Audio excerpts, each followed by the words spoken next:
Olá, estamos de volta com o programa Presença Espírita na Bíblia, que é um programa que procura demonstrar para nossos queridos ouvintes de todas as correntes religiosas que nós espíritas seguimos a Bíblia. Nós não seguimos os dogmas, que nós respeitamos. Nós respeitamos todas as crenças. E mesmo porque, para nós, todos um dia vão se salvar. Todos um dia vão passar pela chamada porta estreita. Porque quando Jesus fala que é difícil passar por ela, ele não disse que muitos não passarão um dia por ela. Ele diz que em determinado estágio nosso de evolução da nossa vida, por exemplo, da vida atual, muitos querem passar pela porta estreita, mas não têm condições de passar. E eu digo o seguinte, que muitos nem querem passar ainda por essa porta estreita. E vai chegar o momento de eles quererem passar, mas não vão conseguir também. Só vão passar quando merecerem, quando fizerem de sua parte, ou quando criarem de sua parte as condições necessárias para passarem pela porta estreita. Por enquanto, como Jesus então nos ensina, eles vão passando pela larga mesmo. E isso é muito importante, porque tem muito a ver com a nossa evolução espiritual. E cabe a nós fazermos a nossa parte. Deus e Jesus fizeram tudo do melhor modo possível para a nossa salvação. Mas cabe a nós fazermos a nossa parte.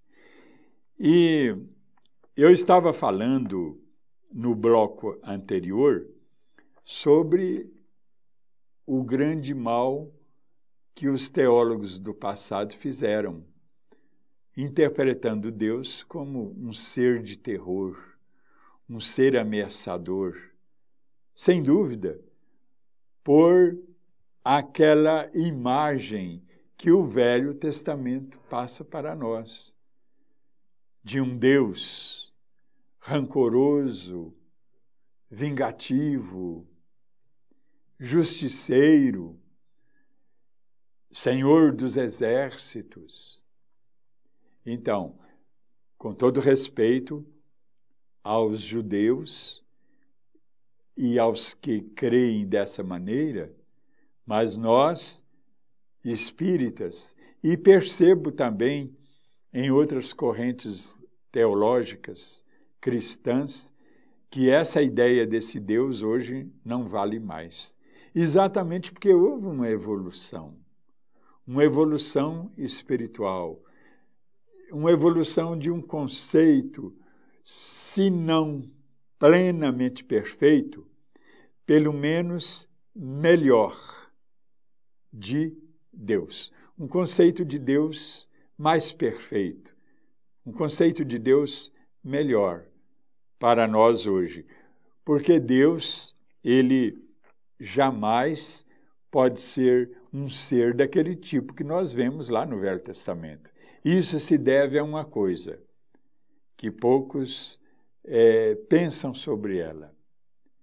Javé, com todo respeito para quem pensa diferente, Javé não é bem o Deus propriamente dito.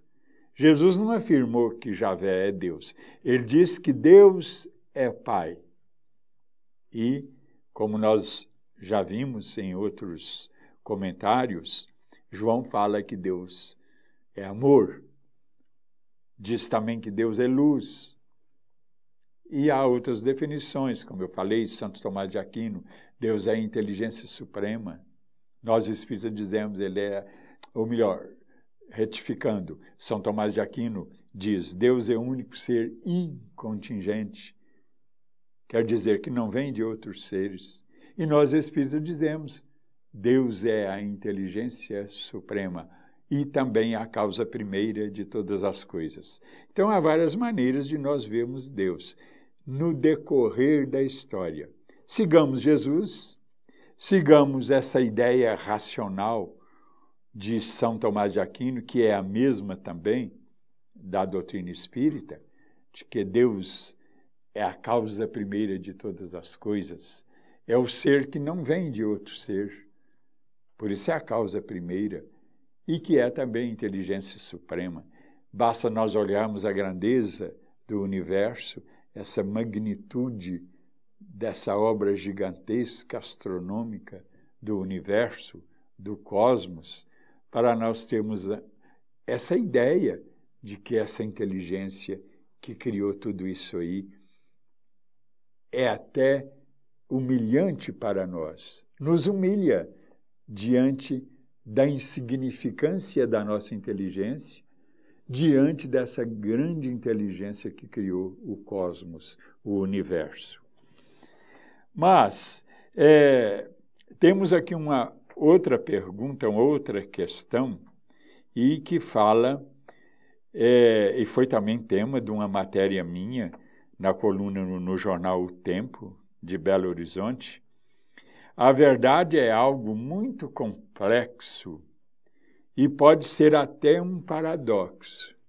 Sim, a verdade, ela é um paradoxo, porque eu tenho uma verdade e você que me ouve pode ter outra. E nós temos que ter uma consciência de alteridade, uma expressão que o Leonardo Boff gosta muito de usar, consciência de alteridade, ou seja, respeito à consciência do outro. Se a voz da sua consciência diz que a verdade é assim, que deve-se entender a verdade dessa maneira, então vamos respeitar, embora tenhamos uma verdade diferente. Perguntaram a Buda e perguntaram também a Jesus quem perguntou foi Pilatos, o que é a verdade? Então, Jesus não respondeu. Buda também não respondeu para os seus discípulos o que é a verdade.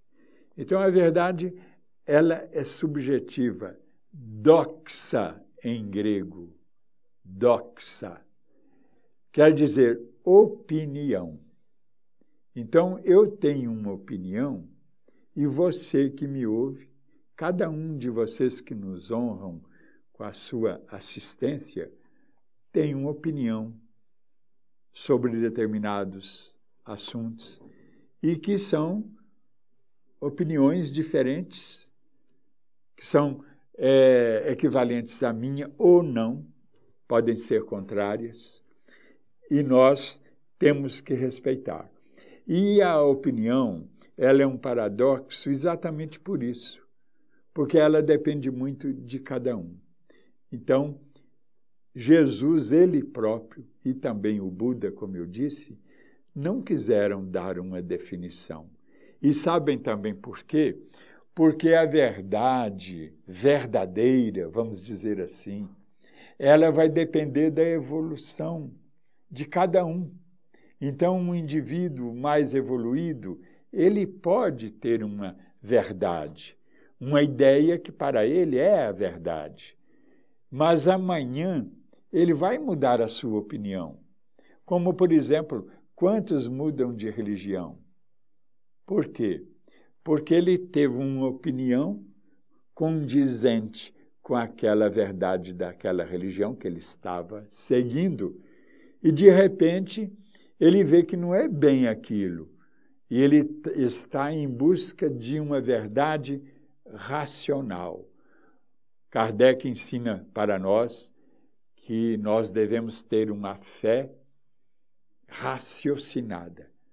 E ele diz, a fé verdadeira é aquela que pode enfrentar a razão face a face em qualquer época da história da humanidade. E essa fé racional, ela evolui também. Ela se aperfeiçoa de acordo com a nossa evolução. Então, por isso, ela vai sendo transformada. E por isso, Kardec até diz, se amanhã houver uma divergência entre um ensino de um espírito da doutrina da codificação dos espíritos, de que Kardec é o codificador, resumiu tudo. Então, se amanhã houver divergência entre a verdade científica, por exemplo, e o ensino da doutrina, que vocês espíritas sigam a verdade científica, deixando para nós uma porta aberta, exatamente porque a verdade de fato evolui. Mas nós estamos chegando ao final deste programa de hoje. Agradeço a vocês que nos honraram com a sua assistência. Deixo aí o meu e-mail, o e-mail aqui da Rede Mundo Maior, penb@redemundomaior.com.br. Repetindo, penb@redemundomaior.com.br, para você mandar suas sugestões e perguntas para nós. Muito obrigado. Que Deus, Jesus e Maria abençoem a todos nós.